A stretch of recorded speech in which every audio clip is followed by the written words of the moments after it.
Hello everyone, welcome back to our channel. In today's short tutorial, I am clearly explaining to you how to add payment method on Shop. So, Shop, open your Shop application on your phone first. You're gonna see like this. Okay, and then go to the left corner. Scroll down until you see payment method here and you can add your card here. So, I want to inform one thing. Shop offers two options to payment. The first one is you can add credit cards or debit cards, whatever you want. The second one is Apple Pay.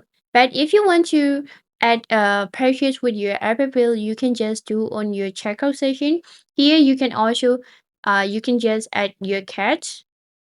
So if you're sure to add your card, just click add cards and you need to insert your card number here.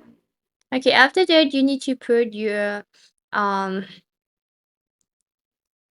expiry dates and here your CVV codes and your names and your codes.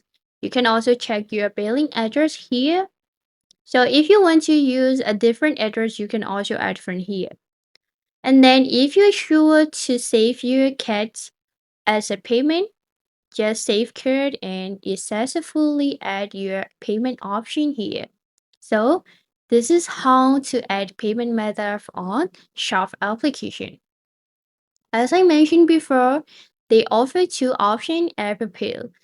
So for Apple Pay, you don't need to add here. You just add your Apple Pay when you check out your product. So this is how to add your card as a payment method on Shop application. I hope this video gonna help you a lot and see you back guys.